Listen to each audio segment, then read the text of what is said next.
and welcome to the 2nd year anniversary and final Halloween special this year of the Bunny Perspective. We started with a meta slasher movie retrospective. I think that the slasher parody injects a lot of creativity in now what is otherwise an overused set of horror tropes. Nothing stagnates a genre picture more than unoriginal ideas. This rule is particularly true when it comes to horror. That said, one of horror's staple structures is the anthology. To do a retrospective on all the horror anthologies would take forever. So I'm going to talk about 3 I particularly like: Creepshow, VHS, and my favorite anthology of all time, Trick or Treat. The other reason I'm not covering all of them is, frankly, I don't like horror anthologies. I like good horror movies with a lot of character development, and the short format limits this. That said, all of these are done very, very well. Well, all but Creepshow.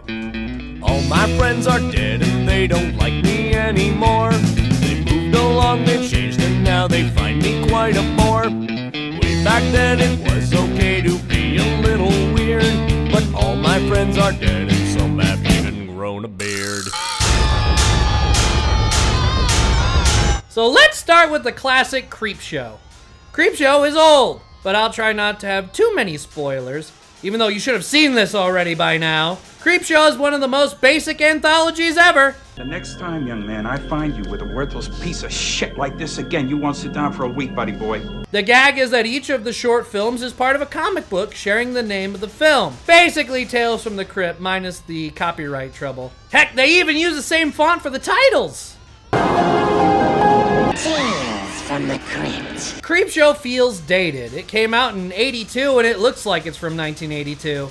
That doesn't mean it's any less dark than the other films I'm talking about today. It's showtime!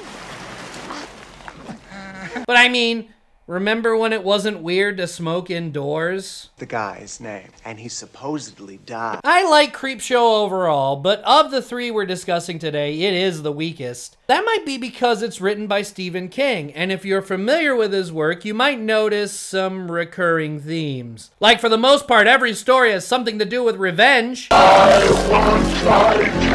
Just getting revenge, Harry. For the most part, I like the makeup in Creepshow, though it does look bad in a few places. I got my cake. Trick or Treat does makeup better, but it's a lot newer. Anyway, Creepshow's tales have pretty similar plots, with a fairly similar dialogue. King is not great at hiding his style. Also, his villains are pretty damn flat. Sheep's eyes, chicken guts, piggy friends, and shit for brains. I think Stephen King himself does a pretty good job in his part of the movie. Oh, Jordy Verrill, you lughead. The concept of the dead father appearing to warn his son from beyond the grave is classic King, even if it is a little distracting in an otherwise sci-fi short piece. Jordy. Eddie? Space plants and ghosts, I guess. So spoilers here. I think for those of us who've seen this, the last story is the most iconic. It has the similar theme of a supernatural force getting vengeance on a one-dimensional dick character. In fact, the only story in this film that doesn't include some sort of retribution is the one featuring King himself. Now, everyone is exaggerated in this film. People are very, very good, and others are very, very terrible. It's hard to be worried about some jerk who locks himself up and laughs at a suicide's widow. I'm the wife of the man you murdered this afternoon. Mrs. Katzenmeyer, how are you? I hope they keep hell hot for you. You son of a bitch. It's not like Cabin in the Woods, where all the characters are basically likable. Fuck yeah, baby. This is so classy. Shit, even the rotten characters in that are fun.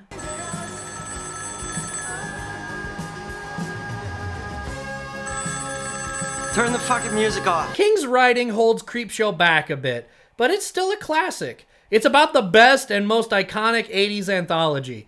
Creepy synth music and everything. Oh, and if you get creeped out easily by bugs, you might not like the last section. I hope you die. Now, Creepshow might have been the first anthology film that comes to mind, but we have two better anthologies to dig into. Oh, and nice Tom Savini cameo you got there.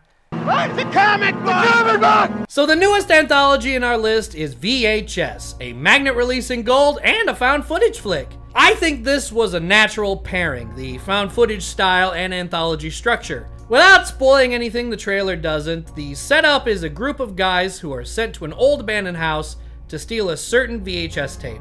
Okay, here's the deal. We gotta break into this house, and all we have to do is steal this one VHS tape. As it turns out, there are dozens if not hundreds of tapes in the house, and we watch them along with a hooligan sent to collect them, and it works pretty well. It's a pretty smart setup for an anthology. Where Creepshow is supposed to remind us of horror comic books who were so often anthologies, VHS is more like watching home movies in the Stephen King universe.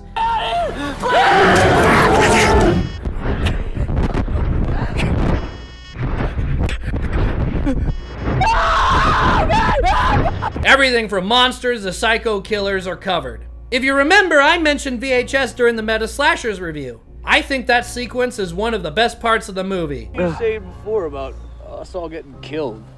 VHS is best left unspoiled. If you haven't seen it, go check it out. It's a tense movie that takes both found footage horror and horror anthology to their most logical conclusion. And the outcome is as good as peanut butter and chocolate. Oh shit! Though it's not perfect. For one, if you had watched the full trailer, you can kind of figure out how one of the stories ends. And the dude bros that break into the house's story is pretty obvious. He's dead. No. Like any found footage movie, if you get easily motion sick, you might want to skip this one. Personally, I like the found footage format because it makes the audience feel like it's happening to them.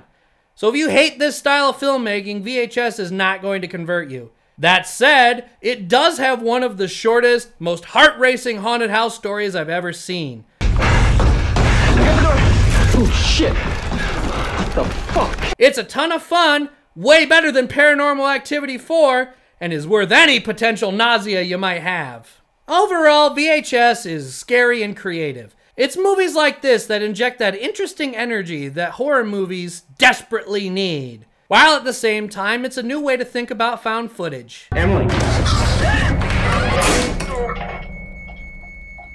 Why does it have to be one story in one perspective? VHS makes the idea of scary home movies work, and hopefully, like Grave Encounters, it'll get a sequel. As creative as VHS is, Trick or Treat has it beat. In fact, it's the most Halloween-like movie I've ever seen. Yeah, even more Halloween than Halloween. Don't start playing that music, it's true. This film has werewolves, serial killers, vampires, and monsters. For starters, this anthology is one big story. Unlike Creepshow or even VHS, each tale in Trick or Treat is connected in some way to one or more of the other stories.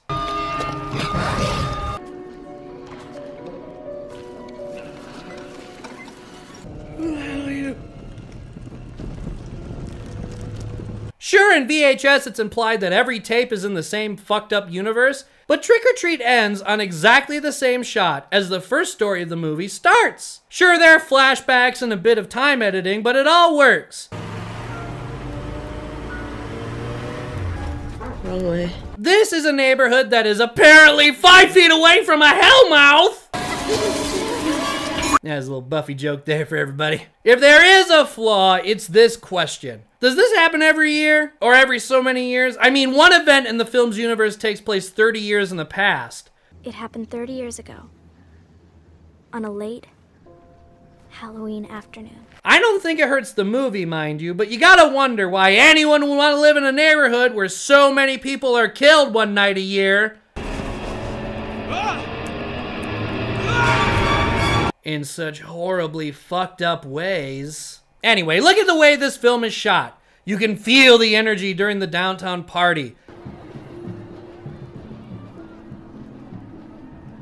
Almost smell the crisp fall air during the school bus massacre story. What the kids didn't know was that over the years, their parents had become exhausted, embarrassed. And get that wonderfully creepy chill you get during the more suspenseful moments.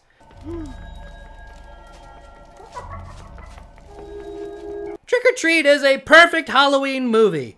It doesn't just take place on Halloween, it represents it lovingly. I'm a little amazed more people don't rave about this movie. Hey, I like that movie. Yeah, well, who cares?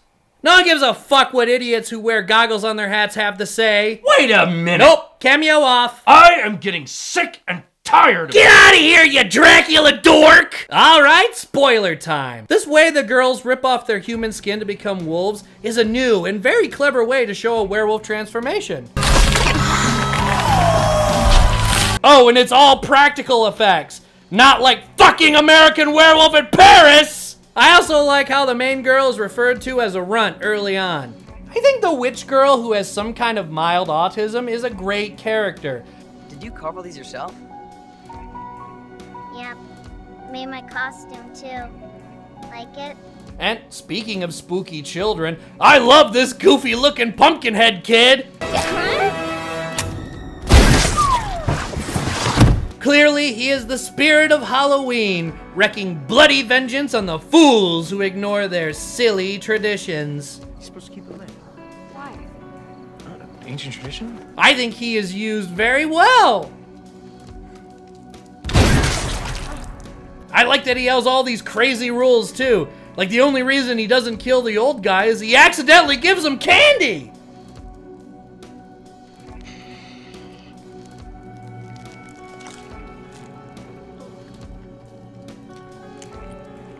Oh, and I like how the old school bus driver's story is basically the same as Scrooge.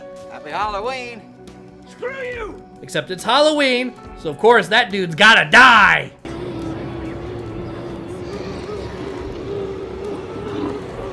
Trick or treat. And there you have it! If you don't have anything to watch this Halloween, you just aren't looking. I think these three films and the others we covered this month, like Cabin in the Woods and Behind the Mask, prove that horror films can have intelligence, and even heart. Of course, I don't mean American Werewolf in Paris, unless you like doofy-looking CGI werewolves, that is. So get some free candy, you little jerks!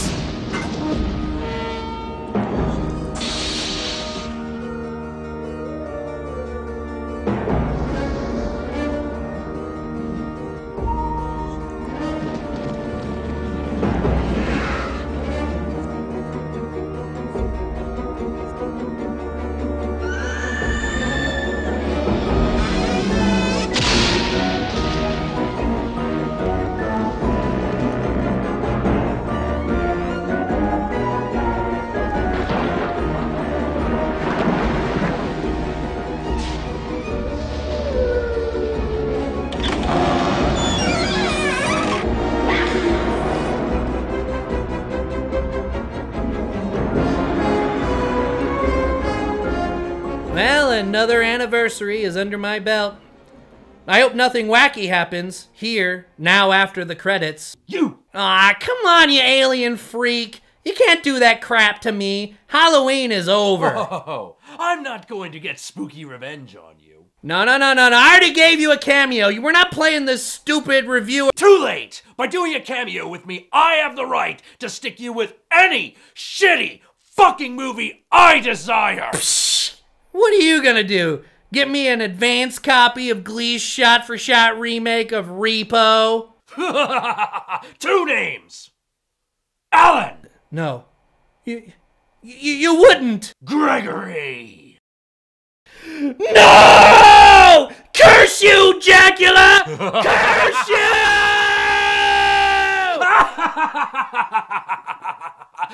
Now I'm off to make Horror Guru do this face again.